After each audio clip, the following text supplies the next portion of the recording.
acerca de los hechos ocurridos ayer en Culiacán. ¿Cómo ve el hecho de que dejaran libre a un capo de ese calibre que ya tenían detenido? Pues a mí me parece muy grave, una humillación para el Estado, para la nación. Yo siempre he estado en contra de que el ejército en las calles, pero si lo sacaron y hay un enfrentamiento de esta gravedad, que es una guerra, y dejar humillarse por el crimen organizado al ejército, me parece algo deleznable. Si se saca al ejército, y en unas circunstancias así, al ejército hay que apoyarlo y al ejército hay que llevarlo hasta sus últimas consecuencias. Y lo lamento. El argumento es que podía haber una masacre. A ver, y no tienen inteligencia quirúrgica,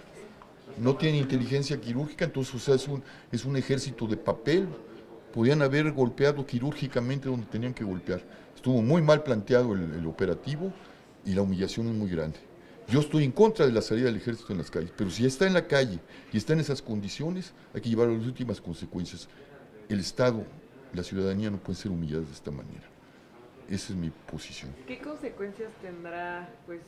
Pues que ya le dieron la medida. O sea, si van a poner de rehén a la población, se va a retractar el Estado. Creo que mandaron un pésimo mensaje, un grave y pésimo mensaje. ¿Tendría que haber renuncias la del secretario de la Defensa? Empezando por Durazo.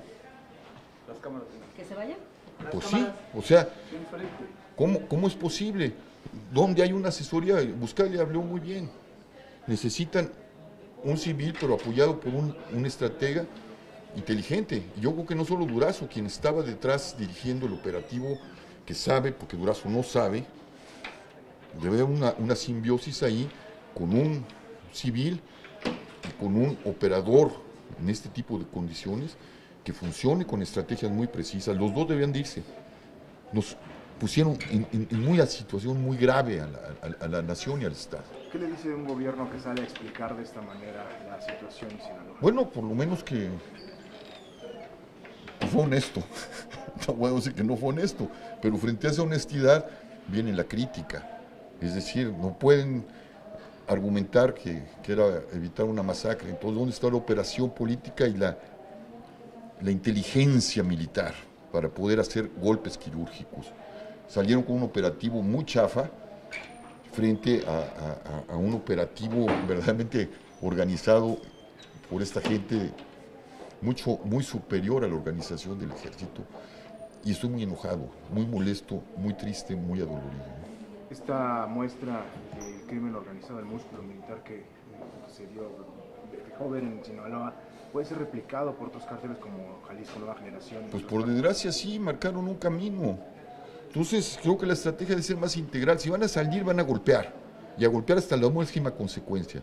Y además, pues seguir con el lavado de dinero, romperles los vínculos con gente que está metida en el Estado, con empresarios que están metidos en romperles las cadenas económicas en los bancos. O sea, tienen mucho trabajo que hacer integral. Pero en estos momentos, cuando hacen un operativo extranjero, tienen que ser con mucha inteligencia y mucha superioridad frente al crimen. ¿Usted le pediría al presidente reconsiderar su estrategia? Sí, absolutamente, es lo que hemos pedido siempre. Es lo que hemos pedido, y tejer una política no solo para la pacificación, una política integral que tiene que ver también con las víctimas. ¿Sí? A las víctimas las han abandonado, no están tomando en cuenta a las víctimas, están haciendo trabajos de caso, y hay que tejer una política pública de paz y de justicia y de enfrentamiento en estas dos rubros a la problemática. Pero es una política integral, sistémica, que no está siendo clara en el gobierno porque no la hay. Esta actitud del presidente de confrontar a periodistas por este tema, ¿no existe la autocrítica de ese gobierno? Pues debería de existir, pero parece que no. Parece que cada vez que hacemos una crítica, ahorita yo seré calificado de conservador. No soy un conservador, lo saben perfectamente, y yo he hablado con Andrés Manuel en su momento. Le planteamos la problemática y las dimensiones de la problemática en condiciones de víctimas, nos dijo ayúdenos, y a la mera hora miren el desastre. Ni atención a víctimas, ni un proceso de pacificación correcto. ¿Por qué? Porque no se ha tejido una política sistemática y porque no se ha tomado en cuenta como prioridad de la nación. Olvidemos el aeropuerto, olvidemos Dos Bocas, olvidemos tanta otra cosa. La prioridad de la nación, y lo había reconocido el presidente, es la paz y la justicia en este país. Sin eso todo lo demás está roto, está muerto y no sirve para nada. ¿Qué le recomendaría el presidente? ¿O qué le diría? Pues que se ponga a sentarse con las organizaciones y con las organizaciones internacionales, porque estamos en una situación de mucha gravedad para tejer esta política pública de paz y de justicia. O sea que ha fallado hasta ahora la estrategia que él había planteado. Pues nomás tenemos casi 20,000 muertos y no sabemos el tema de desaparecidos. Y yo vuelvo a recordar, el tema de las víctimas y el tema de la guerra no es una política de gobierno, es una política de Estado. Quien sube al Estado carga con sus propias víctimas y con las víctimas del pasado. Y la estrategia y la respuesta debe ser del tamaño de ese horror, cosa que no estamos viendo y sistémicamente bien tejida. Y junto con la sociedad civil y con las organizaciones que ha despreciado equivocadamente. ¿Se debe dejar a un lado este discurso de que son problemas que se heredaron? Sí, absolutamente. Él sabía lo que heredaba. Lo que necesitamos son respuestas no culpables, ya sabemos.